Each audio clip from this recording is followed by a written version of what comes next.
Okay, can we be honest? Motherhood is not easy. It is plain hard. So today we're going to be talking about motherhood with our special guest, Holly Joyce Murray. She's a life coach, a copywriter, and a new mom. Yes, she's got a little.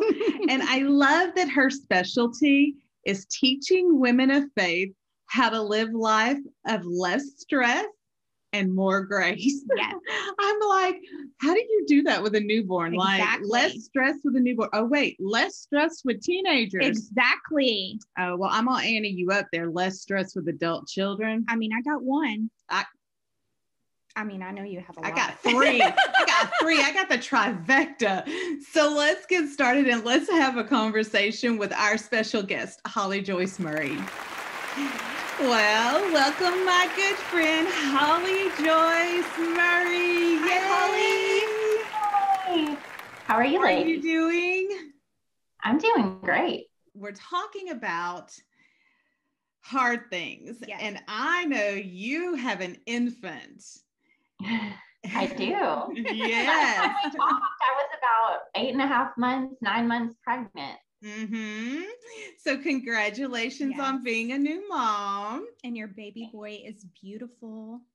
Oh, thank you. I definitely think so. Of course, I'm probably a little bit biased. No, he really is. He's Yeah, a he cutie is. patootie. So what have you found, Holly, is the hardest part of having a newborn?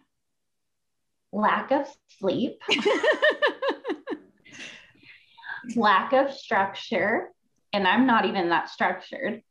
Lack of personal space, having other people's bodily fluids all over you. I would really say it boils down to this. You know, I became a mother a little later in life. Everybody has a different experience. So for me, my experience has been becoming a mother when I was 36 years old. Therefore, I lived a lot of life doing things Holly's way. And not that Holly's way was bad. I don't mean that. And, you know, I was doing pretty good. You know, I had held down good jobs, started businesses, got married, traveled. I mean, I was just used to doing things my way. And this little tiny human enters your world and it's just not your way anymore. It's going to be their way. And I think the biggest learning curve was just letting go. I felt like for me, the way I described it to friends was it felt like I drove 100 miles per hour into a brick wall because I was just going so fast and doing my thing. And it was just this hard, like recalibration. And if I'm being honest, it took about 8.5 months before I started feeling like, okay, this is my new role. I'm a mother. I can do this. Here's what it looks like. And of course, there's a lot of factors to that. Your hormones are going crazy for a while. And then you still have hormones every month, whether you like it or not. And you are not sleeping. And my particular son, he has things to do and people to see. He's an extrovert all the way. So bedtime is not on his agenda any night of the week.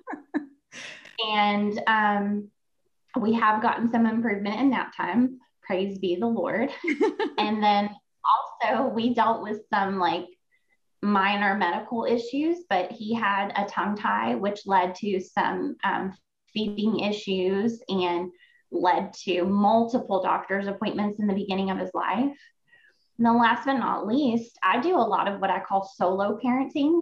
My husband is an amazing provider for our family. We're both entrepreneurs. We have businesses together, one of them being a rental business. We have some rental homes and apartment units.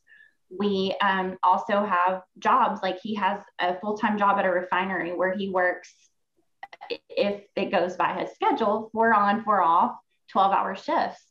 So for me, it's a lot of solo parenting and really learning how to call in the Calvary and ask for help. Yeah. So one of the things that I've heard so many moms say and talk about, and I actually still go through this and I have to work through it, is mom guilt. Like feeling like you're just not doing enough. Like you don't know how to juggle all the different things and be the best mom you can be. Is that something that you experience? So for the record, before you answer that, I'm an Enneagram 8. I don't think I had mom guilt ever. I'm like, you're alive, you're fed. I feel no guilt about this. Maybe mom guilt of what I fed them, but no. She wanted to ask that question. I was like, it's a thing. A lot of moms feel that, like myself included, like the thing. I know. I think in my 20s, maybe I would have had mom guilt because I had unrealistic expectations of what motherhood or what a good mom and a good wife was. But now I'm sitting here thinking, no mom guilt.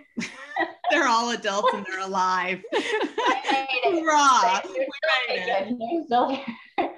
I mean, yes, I have. And I would say that I actually have a nice blend of both of you ladies.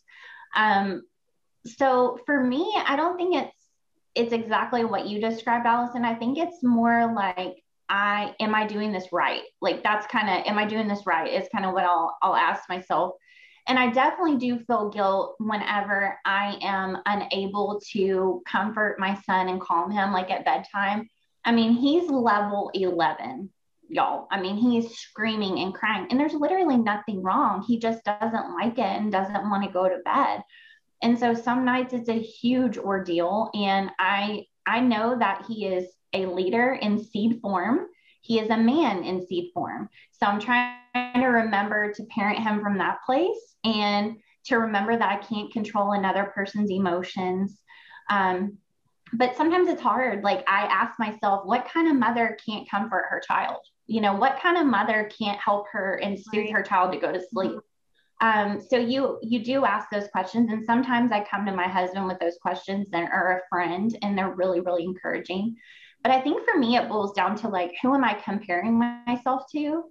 And unfortunately, in a social media world, I think we have so many unrealistic expectations of the Pinterest parent and the homeroom mom and all these things. And guess what? Like, I'm not called to be all of those things. I'm not crafty. I never was crafty before I had a kid.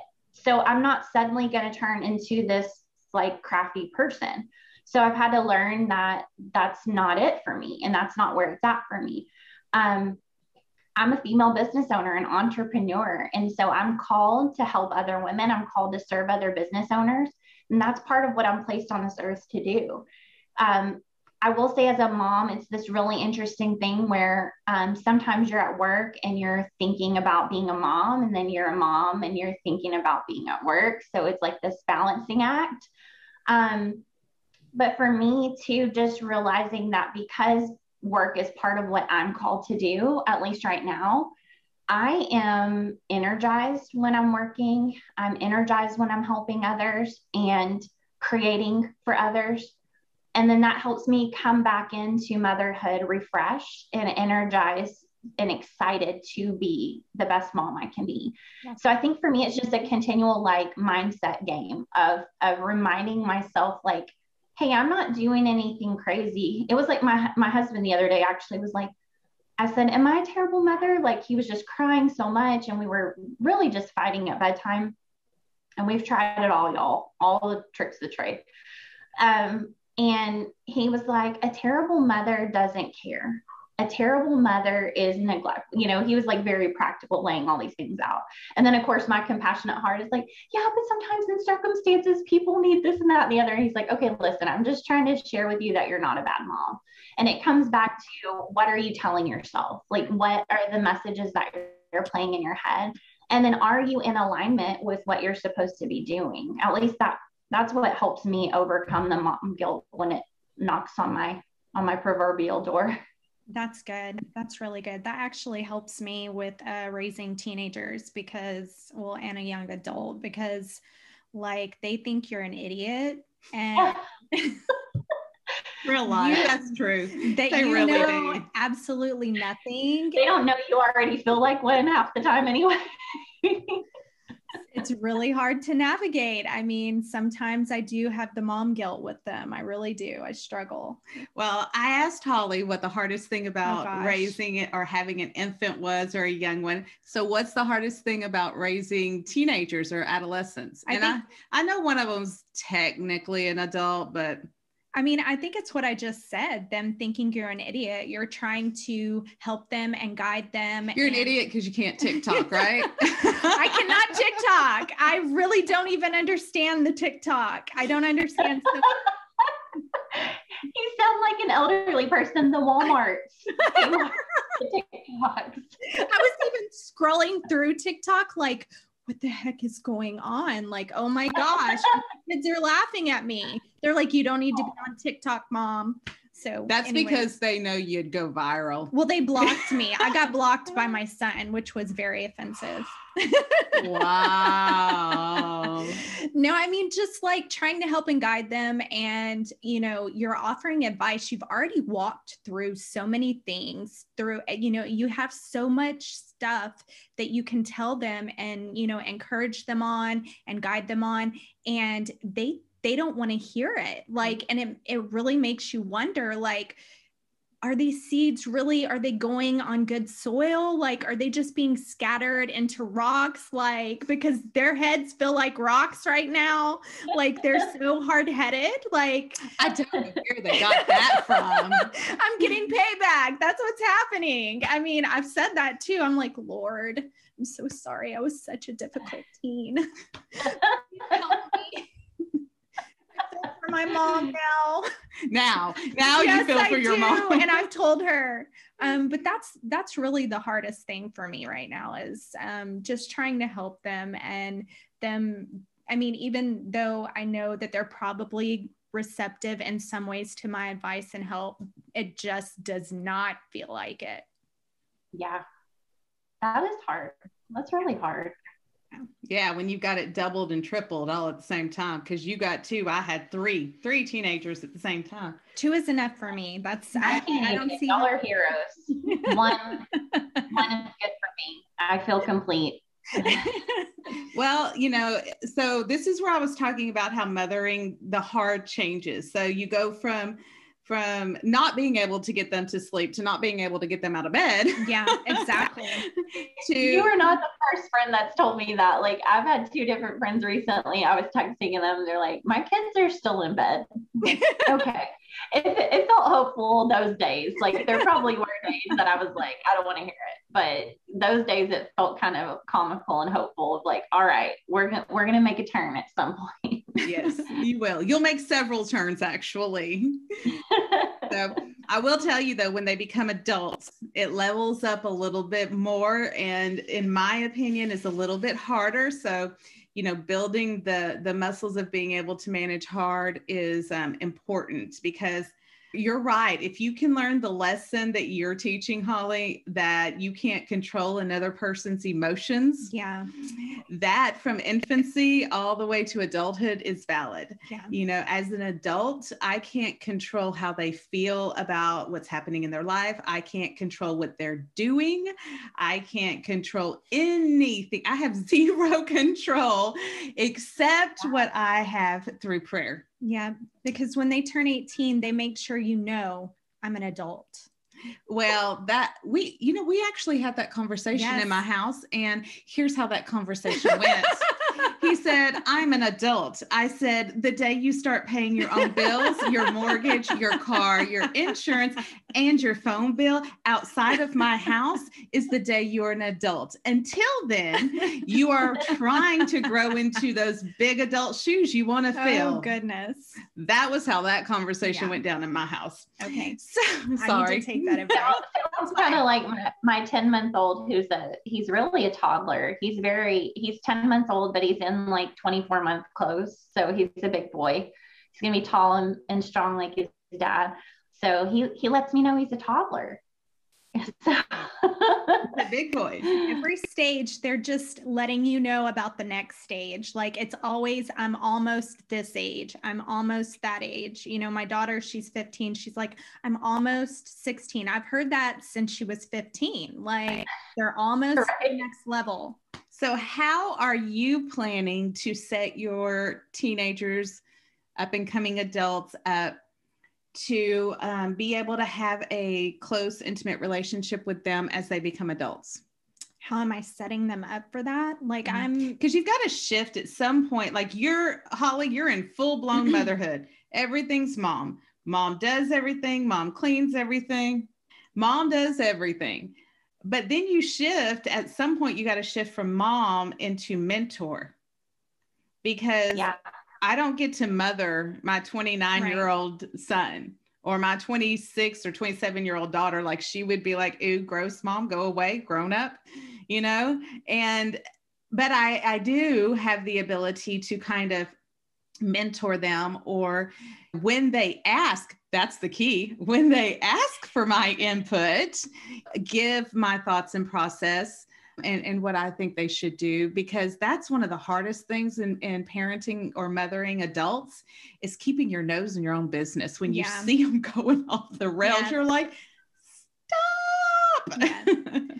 That's been really difficult for me to navigate with my adult son, is letting him go, letting him make his own mistakes, and, learning to navigate the mentor friendship that we have versus, the mothering that I did do.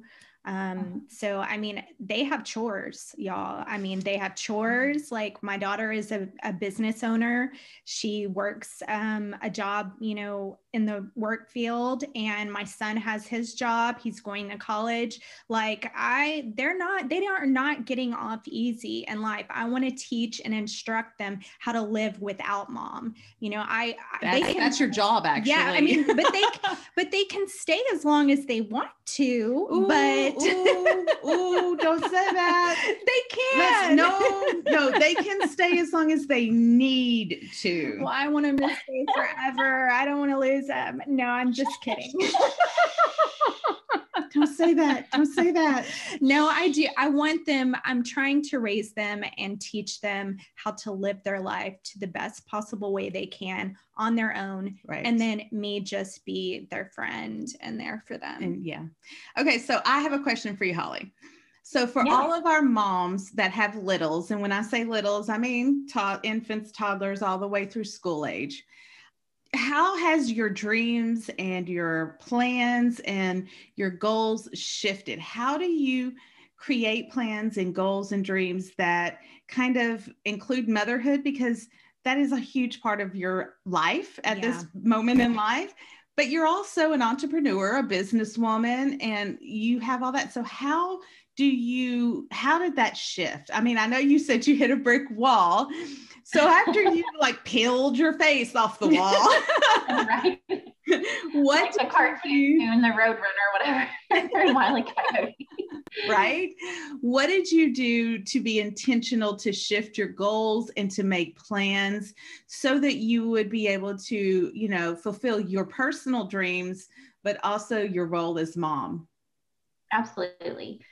So in the beginning, I took some time to just be mom and kind of figure that whole thing out. Not that I totally have figured it out. I wanted to learn the ropes a little bit. I wanted to recover.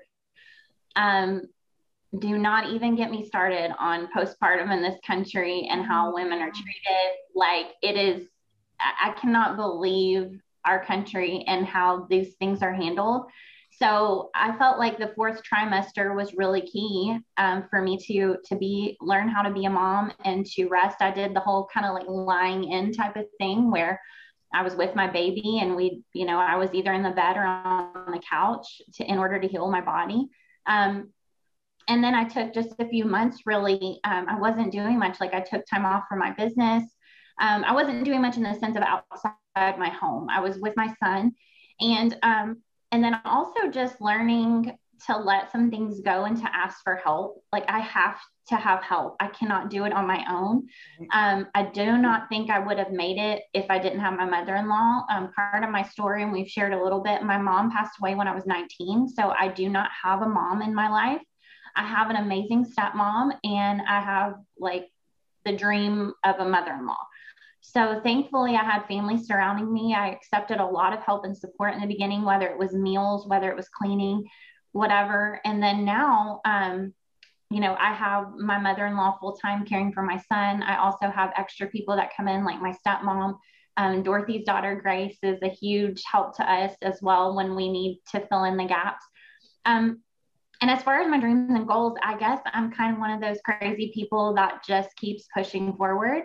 And I literally took a program to become a certified conversion copywriter. When my son was I started it when he was about 6 or 7 months old, I guess. I'd have to go back and do the math. And I just made it a priority. Like, it was a priority and it was what I wanted to do. And so I did it. And like I said, there were times that I felt, it was hard because it was, it was a task to accomplish. And sometimes I wondered, am I doing the right thing?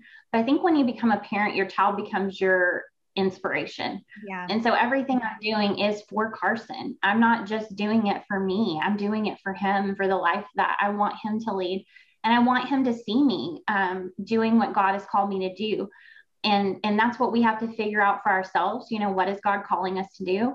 But just to give you a statistic, there's 34% of stay-at-home mothers are living below the poverty line.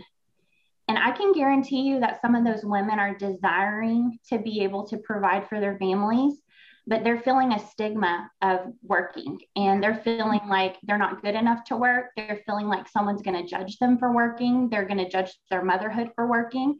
And so if that's somebody that's listening to this and you know that God has called you to do something, to create something, to be a part of something, I want to encourage you to put the fear of judgment aside and to gather around you women that are going to champion you and that are going to help you, and go for it. And you may not have a mother-in-law who can help, but maybe you can do a childcare swap with someone in your neighborhood or someone in your mom's group.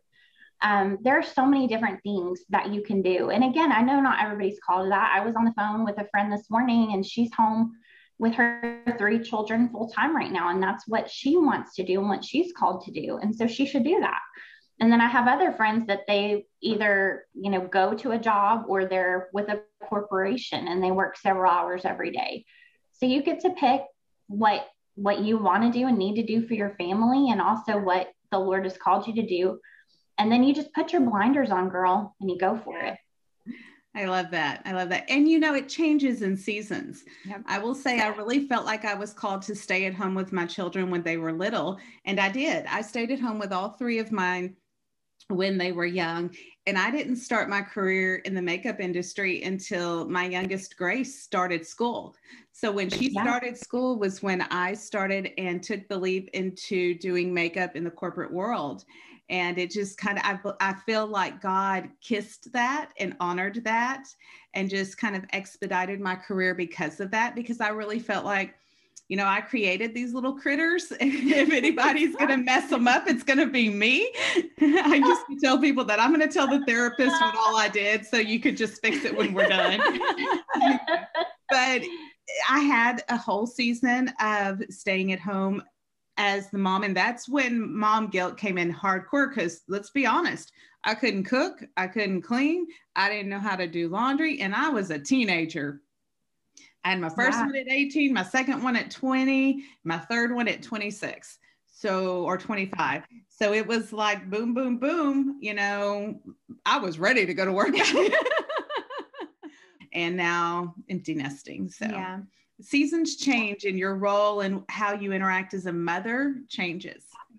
It's true. And, like I said, I was off for several months focusing on Carson. And now, because I own my own business, I have a lot of flexibility. So I can choose how much I work and when I work. I'm one of those people and personalities who I do well with a lot of irons in the fire. I have a high capacity. So I wouldn't necessarily recommend that to everyone. And I will say becoming a mom, super impacted my capacity, because it takes a lot of it takes about 5 irons. You put them all together. Yes.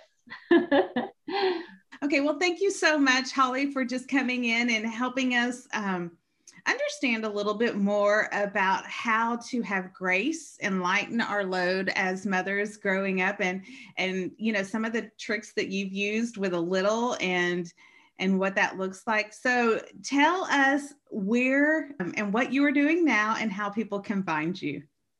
Sure. So I am a trained conversion copywriter, which is just a fancy way of saying that I write words that sell so you don't have to. So I do a lot of different things. Right now, I'm working on a sales email sequence for a business owner who's starting a monthly membership site. So it changes every day, which I really like and allows me to be creative. And people can probably most easily find me by emailing me. It's hollyjoycemurray@gmail.com. We are so glad you were here, and I really appreciate you sharing how to strategize, still pursuing your dreams and goals, and then momming hard. Right. That's what we do. Mom hard. I like it. I like momming hard instead of it's hard mom. Yeah. Like, let's switch. Momming hard. I love that. Okay. Well, that is the end of this podcast, but hey, take a moment to like and subscribe to our podcast, the Grit and Glam Podcast. You can follow us on Instagram, Facebook, YouTube, IGTV, any place there's social media. We are there peeking our little heads up saying hi. So we will see you guys next time. And thank you so much again, Holly. Yes. It was a pleasure having you. Bye. Ladies, bye.